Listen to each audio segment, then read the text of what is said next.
BJP versus AP ನಡುವಿನ ಪೈಪೋಟಿಯಲ್ಲಿ ಕಾಂಗ್ರೆಸ್ ಯಾಕೋ ಸದ್ಯದ ಮಟ್ಟಿಗೆ ಒಂದಕ್ಕೆ ಖಾತೆಯನ್ನ ತೆರೆದುಕೊಂಡಿರುವಂತದ್ದು ಇನ್ನೂ ಕೂಡ ಸದ್ಯದ ಮಟ್ಟಿಗೆ ಹಿನ್ನಡೆ ಮುನ್ನಡೆಯ ಹಾವು ಏಣಿ ಆಟ ಮುಂದುವರೆದಿದೆ. ಸೋ ಪ್ರಮುಖವಾಗಿ ಒಂದು ಘಟಾನುಘಟಿ ನಾಯಕರಿಗೆ ದೆಹಲಿ ಕೋಟೆಯಲ್ಲಿ ಘಟಾನುಘಟಿ ನಾಯಕರಿಗೆ ಹಿನ್ನಡೆ ಆಗಿರುವಂತದ್ದು.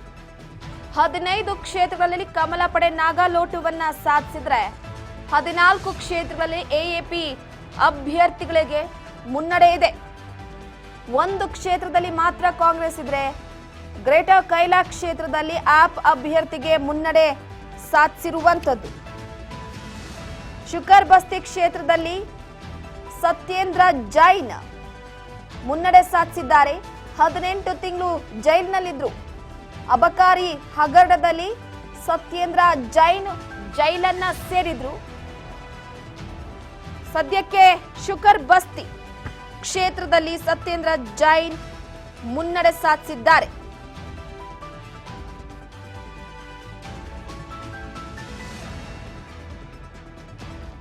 ಘಟಾನುಘಟಿ ನಾಯಕರು ಸ್ಪರ್ಧೆ ಮಾಡುವಂತಹ ಕ್ಷೇತ್ರದಲ್ಲಿ ದೆಹಲಿ ಕೋಟೆಯಲ್ಲಿ ಘಟಾನುಘಟಿ ನಾಯಕರಿಗೆ ಹಿನ್ನಡೆಯಾಗಿದೆ.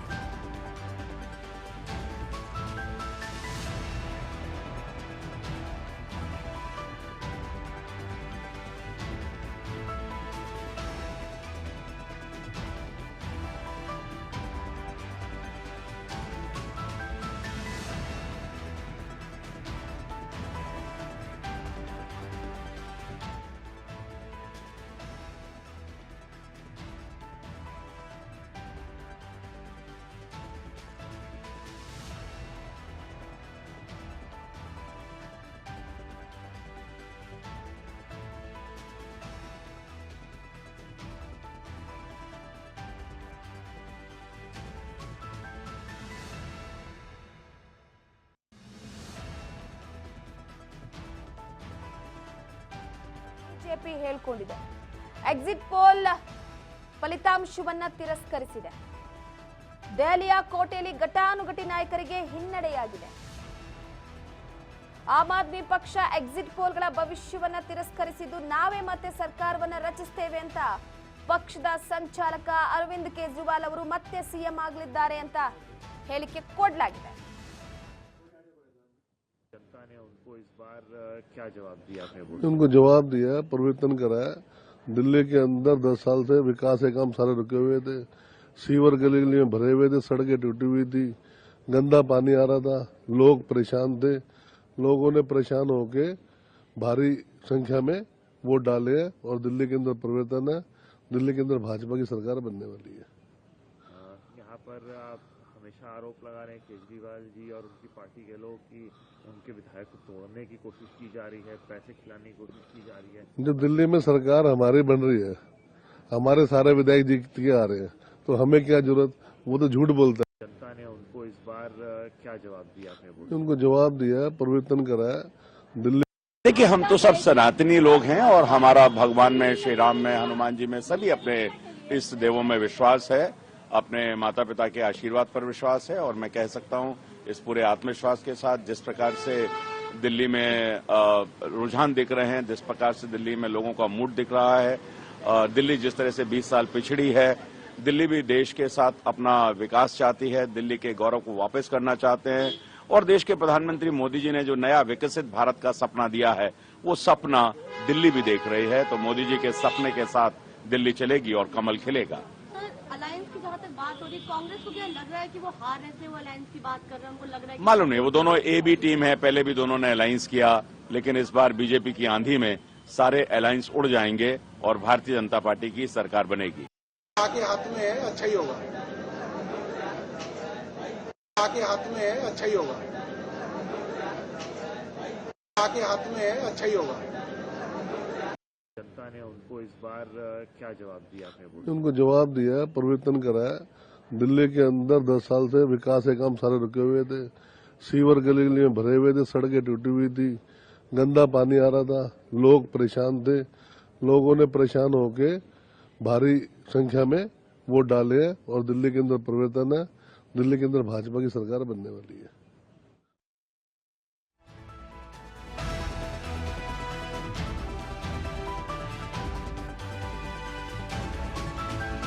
ದೆಹಲಿ ದಂಗಲ್ನಲ್ಲಿ ಬಿಜೆಪಿ ಮುಂದೆ, ಆಪ್ ಹಿಂದೆ.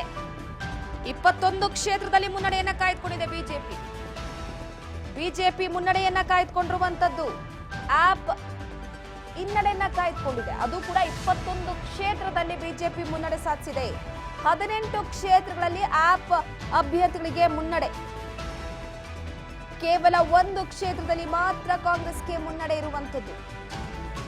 1 ಕ್ಷೇತ್ರ ಮಾತ್ರ ಕಾಂಗ್ರೆಸ್ ಮುನ್ನಡೆಯನ್ನ ಸಾಧಿಸಿದ್ರೆ 21ರಲ್ಲಿ ಬಿಜೆಪಿ, 18ರಲ್ಲಿ ಆಪ್.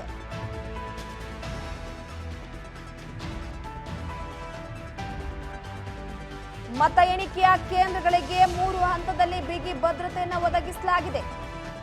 ಈಗಾಗಲೇ ಅಭ್ಯರ್ಥಿಗಳೆಲ್ಲ ಕೂಡ ಅವರ ಎದೆ ಬಡಿತ ಜೋರಾಗಿದೆ. ಯಾಕಂದ್ರೆ ಬರ್ತಾ ಇರುವಂತ ರಿಸಲ್ಟ್ ಅಲ್ಲಿ ಬಿಜೆಪಿ ಮುನ್ನಡೆಯನ್ನ ಸಾಧಿಸಿರುವಂತದ್ದು.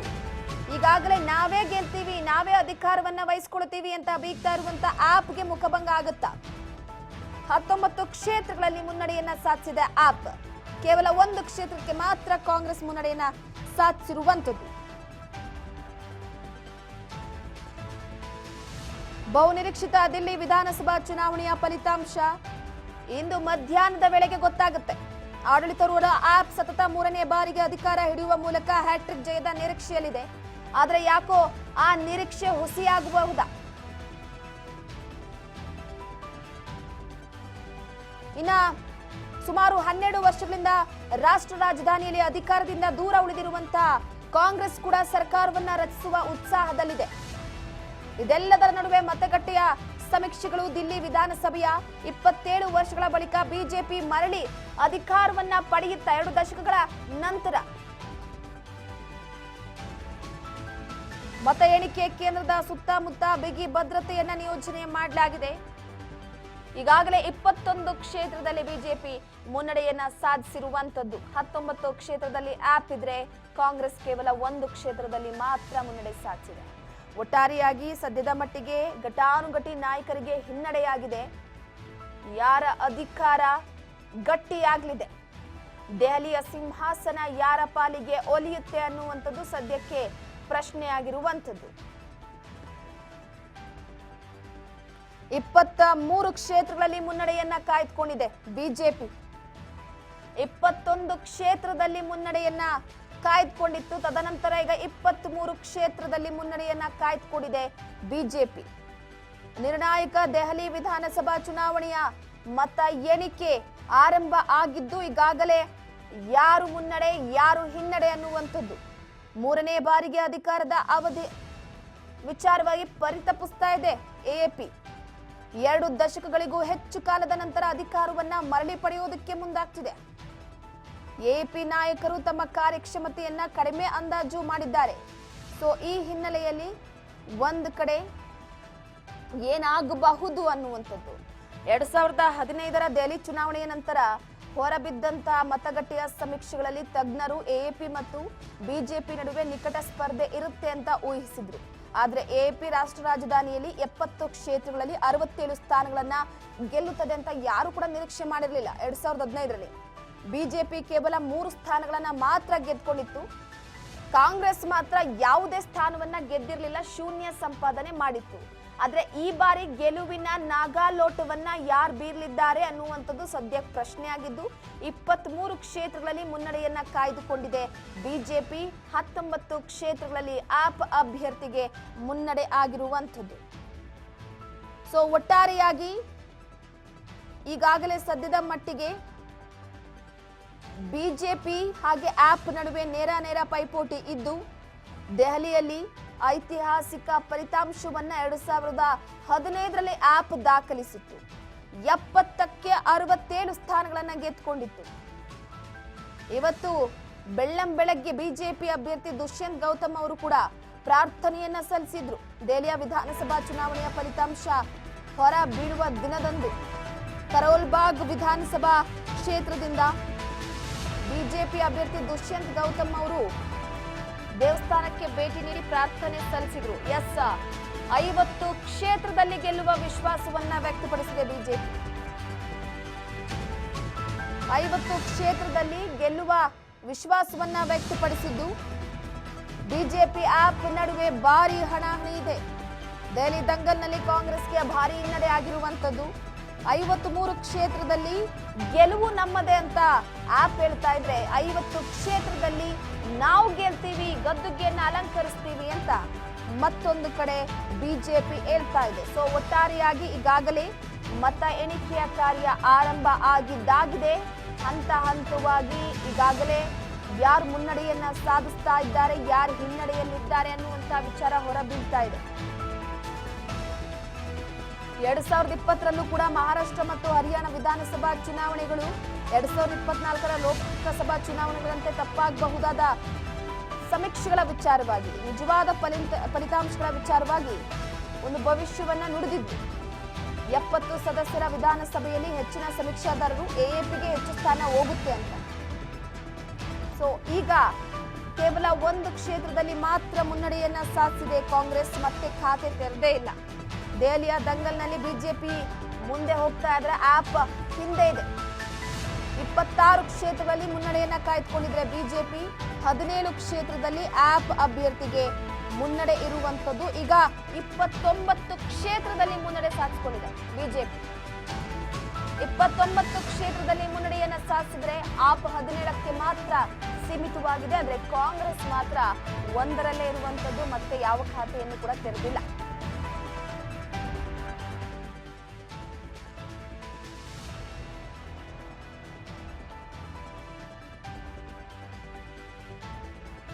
ಯಾರು ಗೆಲುವನ್ನ ಸಾಧಿಸಲಿದ್ದಾರೆ? ಮೊಟ್ಟ ಮೊದಲ ಗೆಲುವು ಯಾರಿಗೂ ಒಲಿಯುತ್ತೆ? ಬಿಜೆಪಿನ, ಕಾಂಗ್ರೆಸ್ ಆಪ್? ಕಾಂಗ್ರೆಸ್ ಬಿಡಿ, ಒಂದಕ್ಕಷ್ಟೇ ಸೀಮಿತವಾಗಿದೆ ಕಾಂಗ್ರೆಸ್ ವಿಚಾರವಾಗಿ. 30 ಕ್ಷೇತ್ರದಲ್ಲಿ ಬಿಜೆಪಿ ಮುನ್ನಡೆಯನ್ನ ಕಾಯ್ದುಕೊಂಡಿದೆ. ಬಿಜೆಪಿ ನಾಯಕರುಗಳ ನಿರೀಕ್ಷೆ 50 ಇತ್ತು. ಮುನ್ನಡೆ ಹೇಳ್ತಾ ಇರೋದು, ಇನ್ನು ಗೆಲುವಿನ ವಿಚಾರವಾಗಿ ಹೊರಬಿದ್ದಿಲ್ಲ. ಮುನ್ನಡೆಯನ್ನ ಕಾಯ್ದುಕೊಂಡಿರುವಂತದ್ದು 30 ಕ್ಷೇತ್ರದಲ್ಲಿ ಬಿಜೆಪಿ. ಗೆಲುವಿನ ನಾಗಾಲೋಟದಲ್ಲಿ ಮುಂದುವರೆದಿದೆ ಬಿಜೆಪಿ. 17ಕ್ಕೆ ಮಾತ್ರ ಆಪ್ ಸೀಮಿತ ಆಗಿರುವಂತದ್ದು. ದೆಹಲಿ ದಂಗಲ್ನಲ್ಲಿ ಬಿಜೆಪಿ ಗದ್ದುಗೆ ಅಲಂಕಾರ ಮಾಡುತ್ತಾ?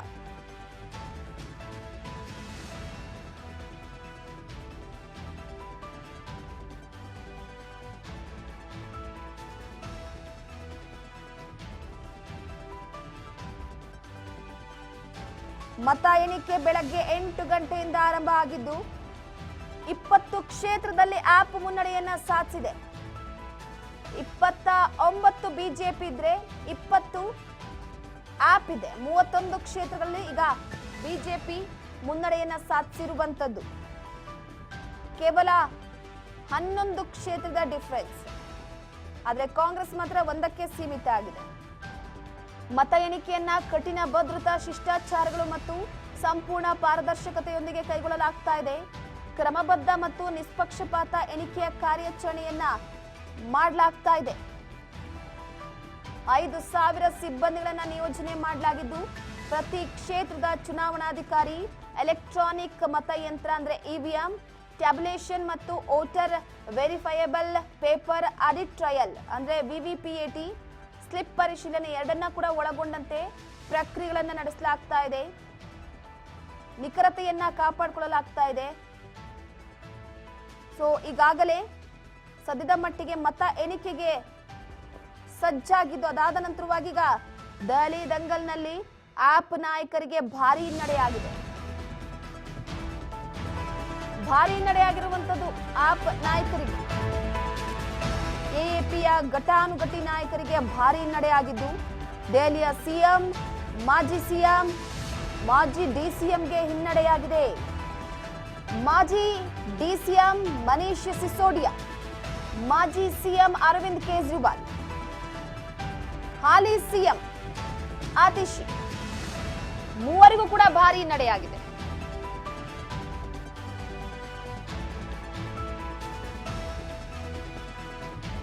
ಮೂವರಿಗೂ ಕೂಡ ಭಾರಿ ಹಿನ್ನಡೆಯಾಗಿರುವಂತದ್ದು.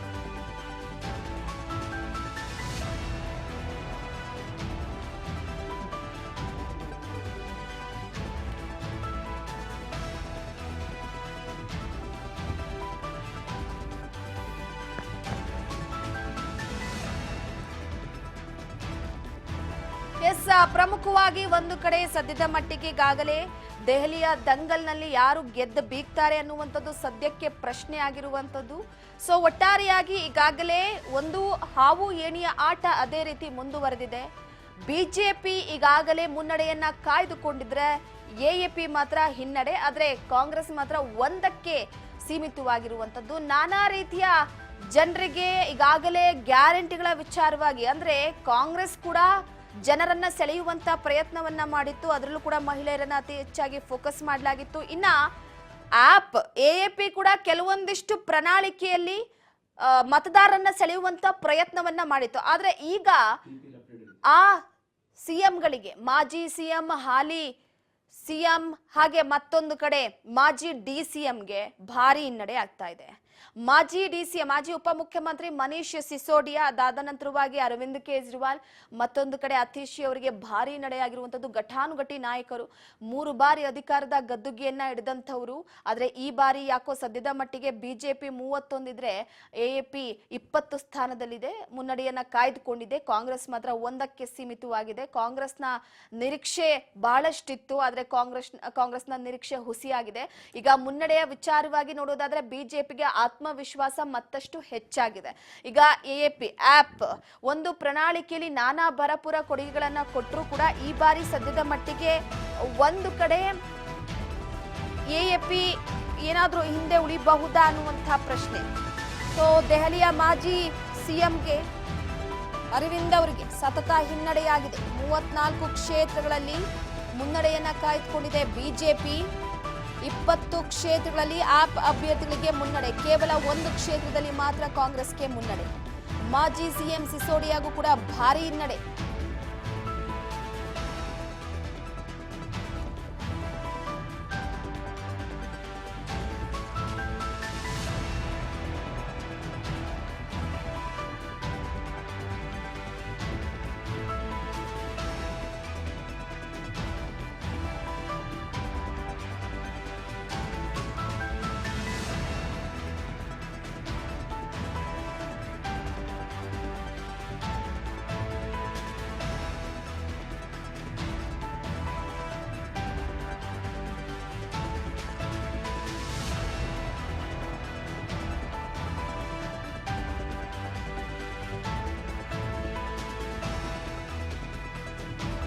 ದೆಹಲಿ ದಂಗಲ್ನಲ್ಲಿ ಬಹುಮತದತ್ತ ಕಮಲ ದಾಪುಗಾಲನ್ನ ಹಾಕ್ತಾ ಇದೆ.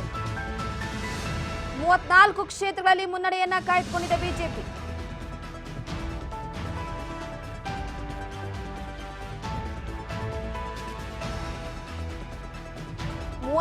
ಕ್ಷೇತ್ರದಲ್ಲಿ ಮುನ್ನಡೆಯನ್ನ ಸಾಧಿಸಿದೆ ಬಿಜೆಪಿ. ದೆಹಲಿ ದಂಗಲ್ನಲ್ಲಿ ಬಹುಮತದತ್ತ ಕಮಲ ದಾಪುಗಾಲನ್ನ ಇಡ್ತಾ ಇರುವಂತದ್ದು.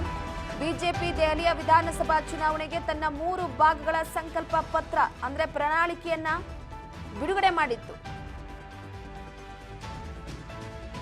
ಸೊ ಅದಾದ ನಂತರವಾಗಿ ಗೆಲುವಿನ ವಿಚಾರಕ್ಕೆ ಸಂಬಂಧಪಟ್ಟಂತೆ ನಗೆಬೇರಿತ್ತು. ಆದ್ರೆ ಈಗ ಪ್ರಮುಖವಾಗಿ 34 ಕ್ಷೇತ್ರಗಳಲ್ಲಿ ಬಿಜೆಪಿ ಮುನ್ನಡೆಯನ್ನ ಕಾಯ್ದುಕೊಂಡಿರುವಂತದ್ದು. ಇನ್ನ ಆಪ್ ಎಎಪಿ ಮಾತ್ರ 20 ಸ್ಥಾನ ಇದ್ರೆ ಕಾಂಗ್ರೆಸ್ ಮಾತ್ರ 1 ಸ್ಥಾನದಲ್ಲೇ ಇದೆ. ಸೊ ಮೊದಲೇ ನಾನು ಘಟಾನುಘಟಿ ನಾಯಕರ ಅದರ ಜೊತೆಗೆ ಪ್ರಣಾಳಿಕೆಯ ವಿಚಾರಕ್ಕೆ ಸಂಬಂಧಪಟ್ಟಂತೆ ಮಾತನಾಡ್ತಾ ಇದ್ದೆ. ಒಂದು, ಅರವಿಂದ್ ಕೇಜ್ರಿವಾಲ್ ಅವರು ಜೈಲು ಪಾಲಾಗಿದ್ರು. ಅದಾದ ನಂತರ ವಾಪಸ್ ಬಂದು ತಮ್ಮ ಸಿಎಂ ಸ್ಥಾನವನ್ನೇ ಅತೀಶಿ ಅವರಿಗೆ ಧಾರೆ ಎರೆದ್ರು. ನಾನು ದೋಷ ಮುಕ್ತನಾಗಿಯೇ ಮತ್ತೆ ಅಧಿಕಾರಕ್ಕೆ ಬರ್ತೀನಿ, ಜನರ ವಿಶ್ವಾಸವನ್ನ ಗಳಿಸ್ತೀನಿ ಎನ್ನುವ ಮುಖಾಂತರವಾಗಿ ಕೇಜ್ರಿವಾಲ್ ಅವರು ಪಣ ತೊಟ್ಟು ರಾಜೀನಾಮೆಯನ್ನ ಕೊಟ್ಟು ಮತ್ತೆ ಕ್ಷೇತ್ರದಿಂದ ಸ್ಪರ್ಧೆ ಮಾಡಿದ್ದಾರೆ. ಆದ್ರೆ ಘಟಾನುಘಟಿ ನಾಯಕರಾಗಿರುವಂತಹ ಕೇಜ್ರಿವಾಲ್ಗೆ ಹಿನ್ನಡೆ ಆಗ್ತಾ ಇದೆ. ಇನ್ನ ಹಾಲಿ ಸಿಎಂ ಅತೀಶಿ ಅವರು ಮುನ್ನಡೆಯನ್ನ ಸಾಧಿಸಬೇಕಾಗಿತ್ತು, ಯಾಕೋ ಅವರು ಕೂಡ ಹಿನ್ನಡೆಯಲ್ಲೇ ಇದ್ದಾರೆ. ಇನ್ನ ಮನೀಶ್ ಸಿಸೋಡಿಯಾ ಮಾಜಿ ಉಪಮುಖ್ಯಮಂತ್ರಿಗಳು, ಎಎಪಿಯ ಪ್ರಬಲ ನಾಯಕ, ಅವರು ಕೂಡ ಹಿನ್ನಡೆಯನ್ನ ಸಾಧಿಸಿರುವಂತದ್ದು. ಸೊ ಈ ಹಿನ್ನೆಲೆಯಲ್ಲಿ 34 ಕ್ಷೇತ್ರಗಳ ಮುನ್ನಡೆಯನ್ನ ಕಾಯ್ದುಕೊಂಡಿದ್ರೆ ಬಿಜೆಪಿ ಮ್ಯಾಜಿಕ್ ನಂಬರ್ ಅನ್ನ ದಾಟಿದೆ. ಬಿಜೆಪಿ 36 ಈಗ ಮ್ಯಾಜಿಕ್ ನಂಬರ್ ಅನ್ನ ದಾಟಿದೆ. 27 ವರ್ಷಗಳ ಬಳಿಕ ಮತ್ತೆ ದೆಹಲಿಯ ಗದ್ದುಗೆಯನ್ನ ಅಲಂಕರಿಸುತ್ತಾ ಬಿಜೆಪಿ ಪಾಲಾಗುತ್ತಾ? ಹಾಗಿದ್ರೆ ದೆಹಲಿ ಅನ್ನುವಂತ ಒಂದು ಪ್ರಶ್ನೆ ಸದ್ಯಕ್ಕೆ ಕಾಡ್ತಾ ಇದೆ. ಸಂಕಲ್ಪ ಪತ್ರ ಪ್ರಣಾಳಿಕೆಯ ಬಿಡುಗಡೆಯನ್ನ ಮಾಡಿದ್ರು. ನೋಡಿ, ಬಿಜೆಪಿಯ ಸಂಕಲ್ಪ ಪತ್ರ ಕೂಡ ಇತ್ತು ದೆಹಲಿಯ ವಿಚಾರಕ್ಕೆ ಸಂಬಂಧಪಟ್ಟಂತೆ. ಸೊ ಎಲ್ಲೋ ಒಂದು ಕಡೆ 3 ವರ್ಷಗಳಲ್ಲಿ ಯಮುನಾ ನದಿ ಸ್ವಚ್ಛಗೊಳಿಸುವುದಾಗಿ, ಅಕ್ರಮ ಕಾಲೋನಿಗಳಲ್ಲಿ ವಾಸಿಸ್ತಾ ಇರುವಂತಹ 1700ಕ್ಕೂ ಹೆಚ್ಚು ಜನರಿಗೆ ಸಂಪೂರ್ಣ ಹಕ್ಕನ್ನ ಒದಗಿಸುವ ವಿಚಾರಕ್ಕೆ ಸಂಬಂಧಪಟ್ಟಂತೆ ಒಂದು ಸಂಕಲ್ಪ ಪತ್ರವನ್ನ ಕೂಡ ಬಿಡುಗಡೆ ಮಾಡಿದ್ರು. ಅದಾದ ನಂತರ ಎಪಿ ಕೂಡ ಅರವಿಂದ್ ಕೇಜ್ರಿವಾಲ್ ಅವರು ಇದ್ರ ಬಗ್ಗೆ ತೀವ್ರ ವಾಗ್ದಾಳಿಯನ್ನ ನಡೆಸಿದ್ರು. ಸುಳ್ಳು ಹೇಳ್ತಾ ಇದ್ದಾರೆ, ಸುಳ್ಳು ಹುಸಿ ಭರವಸೆಗಳನ್ನ ಬಿಜೆಪಿ ಅವರು ಕೊಡ್ತಾ ಇದ್ದಾರೆ, ಅದ್ಯಾವುದು ಕೂಡ ಈಡೇರಲ್ಲ ಅನ್ನುವ ಹೇಳಿಕೆಯನ್ನ ಕೊಟ್ಟಿದ್ರು. ಸೊ ಈಗಾಗಲೇ ಸದ್ಯದ ಮಟ್ಟಿಗೆ ನನ್ನ ಜೀವನದಲ್ಲೇ ಇಂತಹ ಸುಳ್ಳುಗಾರನನ್ನ ನಾನು ಎಲ್ಲೂ ಕೂಡ ನೋಡಿಲ್ಲ ಅನ್ನುವಂತ ಹೇಳಿಕೆ ಕೊಟ್ಟಿದ್ರು.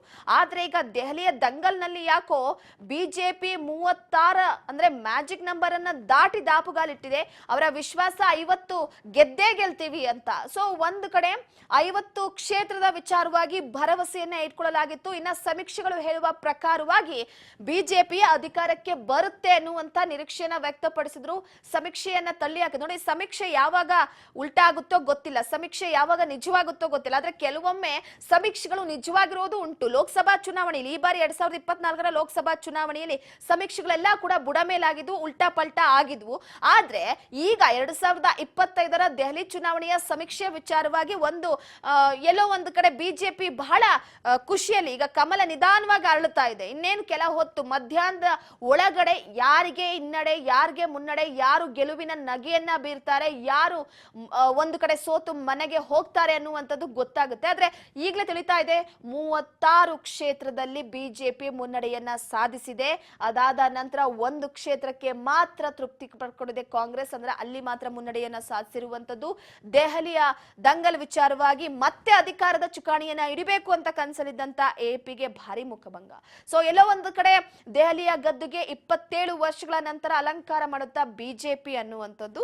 ಸೊ ಮತ್ತೊಂದು ಕಡೆ ಅರವಿಂದ್ ಕೇಜ್ರಿವಾಲ್ ಅವರು ಕೂಡ ತಮ್ಮ ಪ್ರಣಾಳಿಕೆಯ ವಿಚಾರಕ್ಕೆ ಸಂಬಂಧಪಟ್ಟಂತೆ ಸಾಕಷ್ಟು ರೀತಿಯಲ್ಲಿ ಭರಪೂರ ಕೊಡುಗೆಯನ್ನ ದೆಹಲಿ ಜನರಿಗೆ ಕೊಡೋದಕ್ಕೆ ಮುಂದಾಗಿದ್ರು. ಆದ್ರೆ ಇಲ್ಲಿ ಭರಪೂರ ಕೊಡುಗೆಗಳು ವರ್ಕೌಟ್ ಆಗ್ತಿದ್ಯೋ ಇಲ್ವೋ ಗೊತ್ತಿಲ್ಲ. ಇನ್ನ ಕಾಂಗ್ರೆಸ್ ಏನ್ ಕೂಡ ಸುಮ್ಮನೆ ಇರಲಿಲ್ಲ. ಸೊ ಕಾಂಗ್ರೆಸ್ ಕೂಡ ನಾನಾ ರೀತಿಯಲ್ಲಿ ಕೊಡುಗೆಗಳನ್ನ ಕೊಡೋದಕ್ಕೆ ಮುಂದಾಗಿತ್ತು. ಇನ್ನ ದಿಲ್ಲಿ ಕಾ ರಾಜ ಬಿಜೆಪಿನ ಹಾಗಿದ್ರೆ 27 ವರ್ಷಗಳ ಬಳಿಕ ಕೇಸರಿ ಪಕ್ಷ ಕಮಾಲ್ ಮಾಡುತ್ತಾ ಎಎಪಿ ಜೊತೆ ಕಮಲ ಪಡೆಯ ಭರ್ಜರಿ ಪೈಪೋಟಿ ಇದೆ. ಮಧ್ಯಾಹ್ನದ ವೇಳೆಗೆ 70 ಸ್ಥಾನಗಳ ಸಂಪೂರ್ಣ ಫಲಿತಾಂಶ ಹೊರಬೀಳುತ್ತೆ. ಮಧ್ಯಾಹ್ನದ ವೇಳೆಗೆ ಮುಗಿದು ಹೋಗುತ್ತೆ, ಸಂಜೆವರೆಗೂ ಕಾಯದ್ ಬಿಡ ನಾವು. ಮಧ್ಯಾಹ್ನದವರೆಗೆ 70 ಸ್ಥಾನಗಳ, ಈಗಲೇ 38 ಸ್ಥಾನದಲ್ಲಿ ಬಿಜೆಪಿ ಮುನ್ನಡೆ. ಸೊ ಅದಾದ ನಂತರವಾಗಿ ಕೇವಲ 20 ಸ್ಥಾನದಲ್ಲಿ ಇದೆ. ಸೊ ಏನಾಗುತ್ತೆ ಹಾಗಿದ್ರೆ ದಿಲ್ಲಿ ಕಾ ರಾಜ ಬಿಜೆಪಿನ 27 ವರ್ಷಗಳ ಬಳಿಕ ಕೇಸರಿ ಪಕ್ಷ ಕಮಾಲ್ ಮಾಡುತ್ತಾ ಅನ್ನುವಂಥದ್ದು ಸದ್ಯಕ್ಕೆ ಕುತೂಹಲವನ್ನ ಹೆಚ್ಚಿಸಿದೆ. ಇನ್ನ ಬಿಜೆಪಿಯ ಪ್ರಣಾಳಿಕೆಯ ವಿಚಾರವಾಗಿ ಹೇಳ್ತಾ ಇದ್ದೆ. ರಾಷ್ಟ್ರೀಯ ಸಾಮಾನ್ಯ ಮೊಬಿಲಿಟಿ ಕಾರ್ಡ್ ಯೋಜನೆಯಡಿ ದೆಹಲಿ ಮೆಟ್ರೋದಲ್ಲಿ ನಿರ್ಗತಿಕ ವಿದ್ಯಾರ್ಥಿಗಳಿಗೆ ವಾರ್ಷಿಕ 4,000 ರೂಪಾಯಿಗಳಿಗೆ ಉಚಿತ ಪ್ರಯಾಣದ ಭರವಸೆಯನ್ನ ಕೊಟ್ಟಿತ್ತು. ದೆಹಲಿಯಲ್ಲಿ ಬಡವರಿಗಾಗಿ ಜಾರಿ ಇರುವಂತಹ ಯಾವುದೇ ಕಲ್ಯಾಣ ಯೋಜನೆಗಳನ್ನ ಬಿಜೆಪಿ ನಿಲ್ಲಿಸೋದಿಲ್ಲ ಅಂತ ಅಮಿತ್ ಶಾ ಪುನರುಚ್ಚಾರ ಮಾಡಿ ಹೇಳಿದ್ರು. ಬಿಜೆಪಿ ನಾಯಕರು ಗಿಗ್ ಕಾರ್ಮಿಕರು ಮತ್ತು ಕಾರ್ಮಿಕರಿಗೆ ವಿವಿಧ ಹೊಸ ಯೋಜನೆಗಳು, ಕಲ್ಯಾಣ ಕಾರ್ಯಕ್ರಮಗಳ ಭರವಸೆಯನ್ನ ಕೊಟ್ಟಿದ್ದು. ಬಿಜೆಪಿ ಗಿಗ್ ಕಾರ್ಮಿಕರ ಕಲ್ಯಾಣ ಮಂಡಳಿಯನ್ನ ರಚಿಸುವ ವಿಚಾರಕ್ಕೆ ಸಂಬಂಧಪಟ್ಟಂತೆ ಕೂಡ ಒಂದು ಭರವಸೆಯನ್ನ ಅಮಿತ್ ಶಾ ಅವರು ಕೊಟ್ಟಿದ್ರು. ಅದಾದ ನಂತರ 10 ಲಕ್ಷ ರೂಪಾಯಿ ವಿಮೆ ಮತ್ತು 5 ಲಕ್ಷ ರೂಪಾಯಿ ಅಪಘಾತ ವಿಮೆಯನ್ನ ಒದಗಿಸ್ತೀವಿ ಅನ್ನುವಂತ ವಿಚಾರವನ್ನ ಕೂಡ ಹೇಳಿದ್ರು. 50,000 ಸರ್ಕಾರಿ ಹುದ್ದೆಗಳ ಪಾರದರ್ಶಕತೆ ರೀತಿಯಲ್ಲಿ ಭರ್ತಿ ಮಾಡ್ತೀವಿ ಅಂತ ಕೂಡ ಒಂದು ಪ್ರಣಾಳಿಕೆಯನ್ನ ಬಿಡುಗಡೆ ಮಾಡಿದ್ರು. 20 ಲಕ್ಷ ಸ್ವ ಉದ್ಯೋಗ ಅವಕಾಶಗಳನ್ನ ಸೃಷ್ಟಿಸೋದಾಗಿ, ಅದರ ಜೊತೆಗೆ ಭವ್ಯ ಮತ್ತು ಮಹಾಭಾರತ ಕಾರಿಡಾರ್ ಅನ್ನ ಅಭಿವೃದ್ಧಿಪಡಿಸೋದಾಗಿ ಕೂಡ ಅಮಿತ್ ಶಾ ಅವರು ಭರವಸೆಯನ್ನ ಕೊಟ್ಟಿದ್ರು. ಇದೆಲ್ಲ ಕೂಡ ಪ್ರಣಾಳಿಕೆಯಲ್ಲಿ ಅಮಿತ್ ಶಾ ಅವರು ಪುನರುಚ್ಚರಿಸಿ ಹೇಳ್ತಾ ಇದ್ರು. ಸೊ ಈ ಹಿನ್ನೆಲೆಯಲ್ಲಿ ಬಿಜೆಪಿ 38ರಲ್ಲಿ ಮುನ್ನಡೆಯನ್ನ ಸಾಧಿಸಿದ್ರೆ ಎಎಪಿ ಮಾತ್ರ 20ಕ್ಕೆ ಉಳಿದುಕೊಂಡು ಹಿನ್ನಡೆಯಲ್ಲಿದೆ. ಕಾಂಗ್ರೆಸ್ 1ರಲ್ಲಿ ಮಾತ್ರ ಸೀಮಿತವಾಗಿರುವಂತದ್ದು. ಇನ್ನೇನು ಮಧ್ಯಾಹ್ನದ ವೇಳೆಗೆ ಇರುವಂತ 70 ಕ್ಷೇತ್ರಗಳ 70 ಕ್ಷೇತ್ರಗಳ ಫಲಿತಾಂಶ ಹೊರಬೀಳುತ್ತೆ. ದೆಹಲಿ ದಂಗ ಕ್ಲೈಮ್ಯಾಕ್ಸ್ ನಲ್ಲಿ ಭಾರಿ ಕುತೂಹಲ ಇದೆ. ಯಾಕಂದ್ರೆ ಮುನ್ನಡೆ ಹಿನ್ನಡೆ ಏರುಪೇರು ಆವು ಏಣಿಯಾಟ ಶುರುವಾಗಿದೆಯಲ್ಲ. ಸೊ ಹಾಗಾಗಿ ಕೇಜ್ರಿವಾಲ್ ಹ್ಯಾಟ್ರಿಕ್ ಕನಸು ಭಗ್ನವಾಗುತ್ತಾ?